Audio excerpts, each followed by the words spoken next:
échange là hein? Donc échange waaw là je suis pas là seddoo pour quoi voilà très voilà. bien voilà la conférence de presse Pape Bouna Thiaw ñëw na toog ak Idrissa Gana Gana Gueye Gueye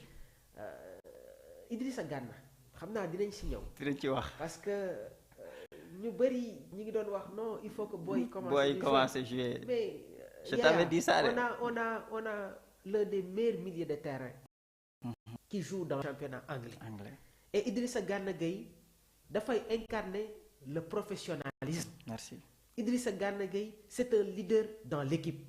Idrissa Gana Gueye c'est un joueur qui se fait respecter. Idrissa Gana Gueye est un joueur qui est dans la compétition mu ngi football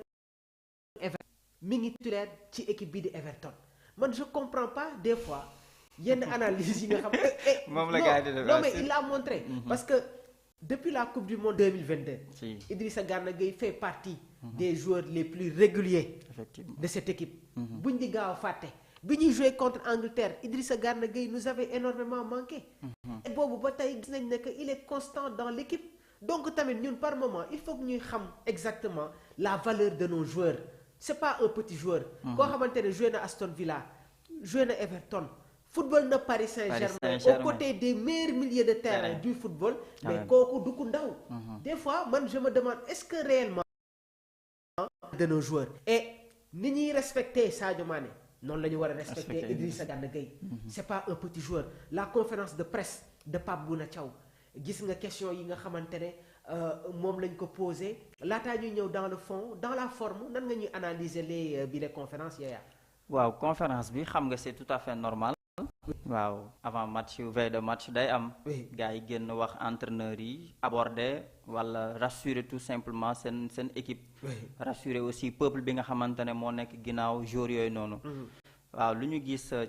ci forme bi. Pape Thiaw il est là il est toujours en forme comme d'habitude Idrissa Gana Gueye aussi tout souriant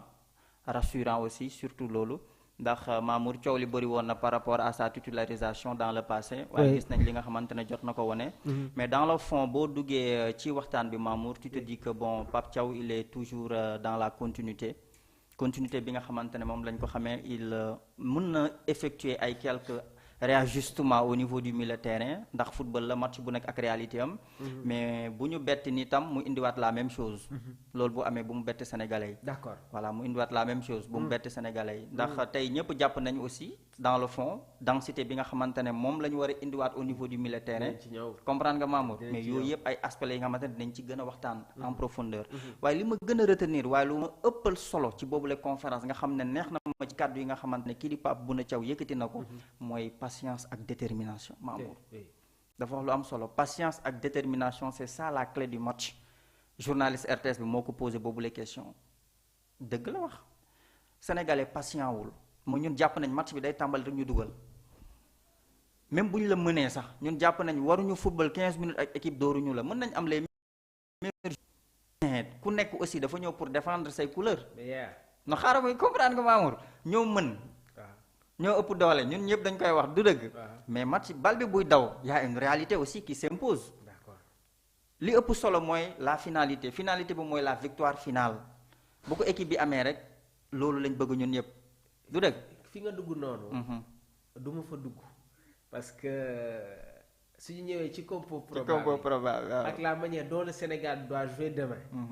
am na ay développement yoo xamante ne dinaa ko indi foofu mais su ma fa duggee léegi nii rek dama yàq émission bi alors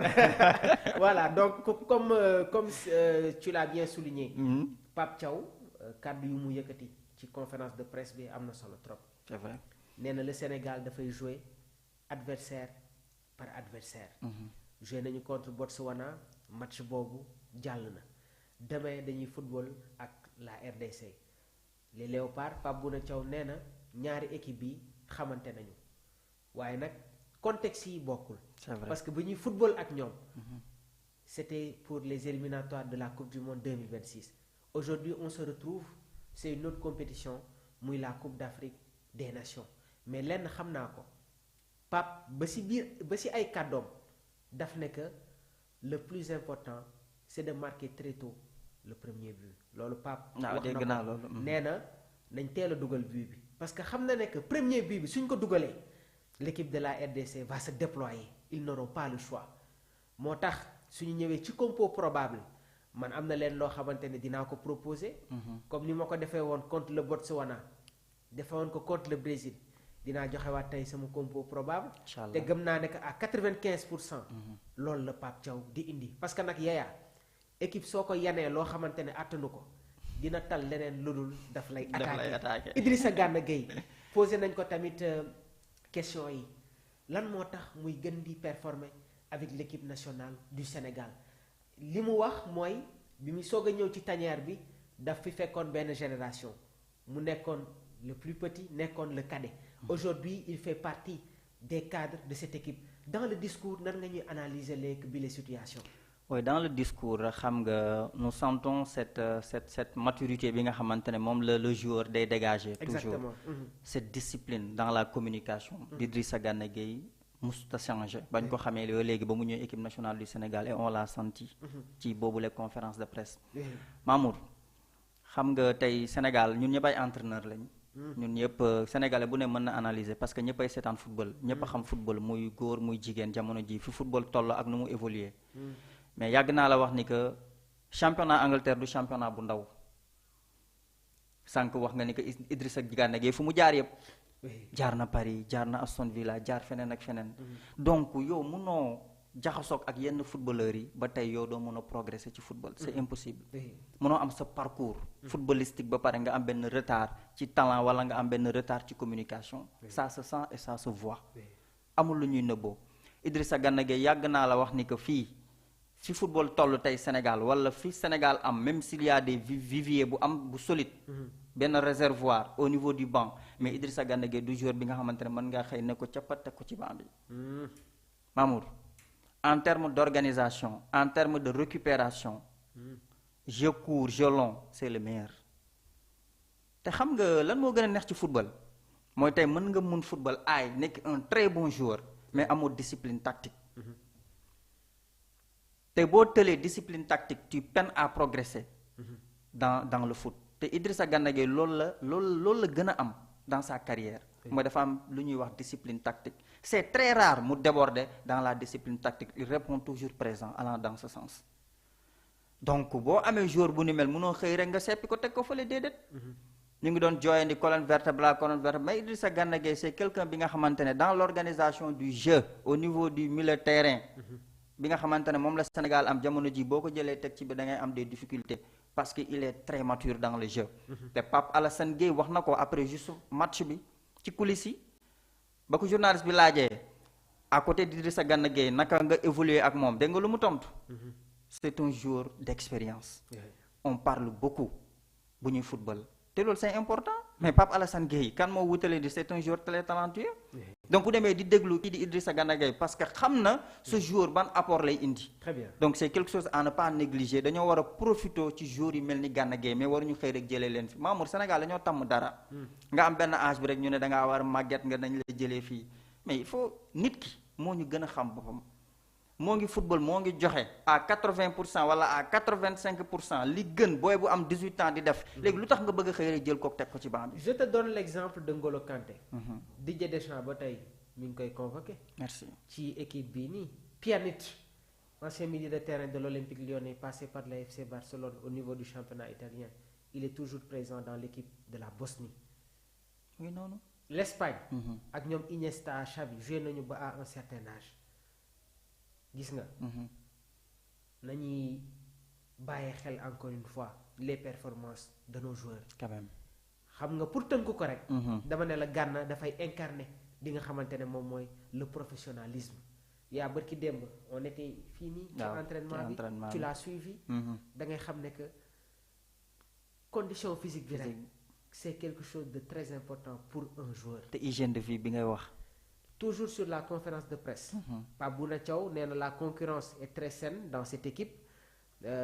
groupe mais final bi dañ koy dem jouer le 18 janvier 2026 nee na aussi on a des footballeurs mais aussi des hommes pour gagner ce genre de match Pape Thiaw nee na am nañu ay footballeurs waaye tamit am nañu ay góor yàlla yi nga xamante ne mën nañu gagner dans ce genre de match loolu nag suñ ko décrypter mooy dafay def référence à l'expérience des joueurs qui sont dans cette équipe Edouard Mendy Kalidou Koulibaly Idrissa Gana Gueye ak Sadio Mané. Pape nee na am na ay match yoo xamante ne ay guerriers ñoo koy gagné. Et je pense que le match que l'équipe avait joué face à la RDC au stade des Martyrs c'était compliqué. Mbaye Sène sànq nee na ñoom jour match boobu noonu même les journalistes avaient des problèmes. naroon na fa sax xeex. joueurs yi bu ñuy dugg ci biir stade bi ci biir pelouse bi amuñu woon sax escorte c'était pour les déstabiliser mais ils ont montré que c'était des lions.